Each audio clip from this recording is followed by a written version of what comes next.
Today, I want to talk to you about 4 things that you will not learn in a textbook. That's coming up. Hey everyone, my name is Wes. This is Interactive English, which is the place that you want to be to practice and improve your English skills, especially if you want to learn things that you might not find in a textbook. Because today, I want to talk to you about 4 different things that you're not likely to learn in a textbook because when people want to learn another language, I think it's very common that they use a textbook to learn and study grammar or build their vocabulary, but you're not going to learn everything about a language, especially when you're talking about things that might be a little more informal, that are more casual, that you possibly might hear in everyday conversation. So the first thing I want to talk to you about is just playing around with the language and really creating new words. That's right. In English, I think it's fair to just create new words, especially when you're talking about using prefixes and suffixes. Let me give you a few different examples, and I'm going to use some suffixes. Let's start with the suffix able. If you use this suffix, what it means is that you are able to do something, like you are capable, or perhaps there's some water and you want to know if it's drinkable. But you can play around with it and perhaps use it in different ways that people in certain areas might understand. For example, I used to live in the San Francisco Bay Area, and a form of public transportation was the BART. It was like their metro system. It stands for Bay Area Rapid Transit, but people would just say the BART. Like, oh, how are you going to get into the city? I'm going to take the BART. Now, if there was a situation and I wanted to go somewhere and I was not sure what I needed to do in order to get there, did I have to take a bus? Might I have to take a taxi? Or could I take the BART? Maybe I would ask somebody and say, hey, is it BARTable? Am I able to use the BART in order to get there? Now, this is, it's not a word that you're going to find in the dictionary, but I was taking this, the name of the metro system. You can add that suffix and really kind of create this new word. And if you were to ask somebody in San Francisco if some location is BARTable, they're going to know exactly what you're talking about. Let's look at one more suffix, which is ish. We use ish to say that something is kind of like something else or similar. For example, colors. I think it's very common to say that something is like this other color, like, oh, it's purple-ish. It's kind of like that. But we can use this informally. You could actually just use it just as the prefix. You don't really need to say it. You don't need to connect it to another base word. Maybe you're asking somebody, oh, is this person really good at football? And you could say, well, ish. They're kind of good.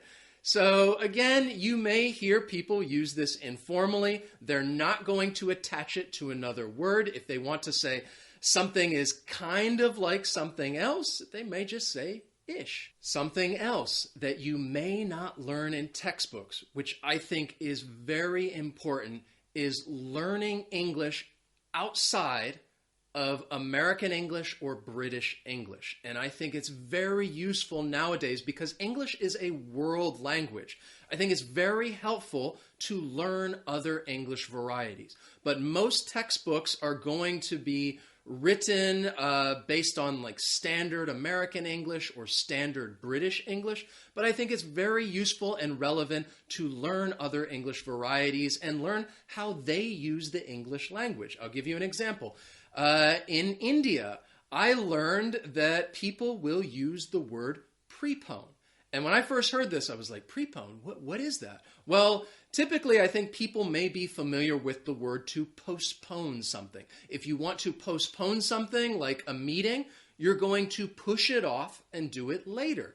If you want to prepone something, it means that you're going to do it earlier. So you might say, okay, let's prepone the meeting. Let's have the meeting earlier. And when I found this out, I was like, that is awesome. I love that. It's very helpful to learn different English varieties, and often that's not something you're going to find in many textbooks. Something else you may not learn in a textbook is mirroring.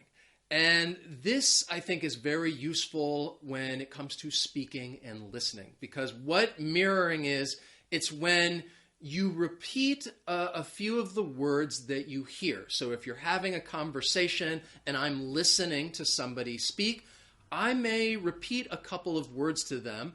And I do this for several reasons. First, it shows that I'm paying attention to what they're saying and shows that I'm interested in the conversation. And second, it gives the other person an opportunity to provide some more information. That is mirroring. So perhaps we're having a conversation and you're talking about some party that you went to. And you say, oh, I went to this party last night. It was crazy. And I say, oh, it was crazy? I just repeat those 3 words. And then that shows that I'm listening to you.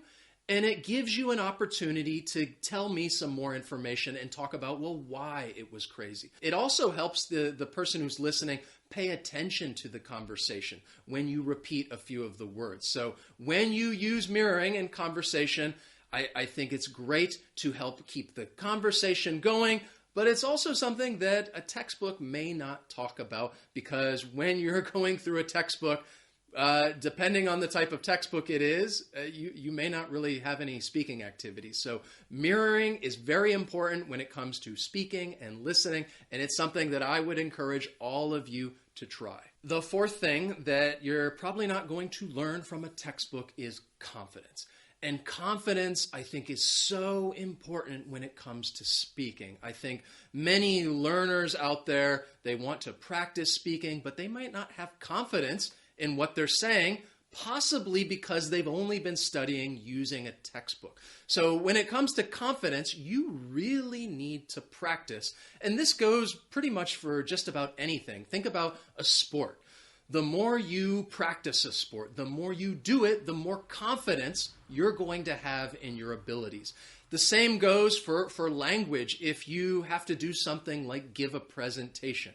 If you're going to give a presentation, it's very important that you practice and practice and practice some more, because the more you practice, the more confidence you're going to have that you're going to give an excellent presentation. So that's why I think it's very important to actually be engaged in a conversation and practice your speaking, because the more that you do that, the more confidence you're going to have in your speaking abilities. You're going to have more confidence that you are using the right grammar, that you're using the appropriate vocabulary, and that you're speaking clearly and using the correct pronunciation. The more you practice, the more confidence you're going to have, and a textbook may not really help you with that. But something that will help you build your speaking confidence is taking the interactive English speaking course called Speak Up. This is a speaking course that is designed to help you speak clearly, speak confidently, and speak effectively.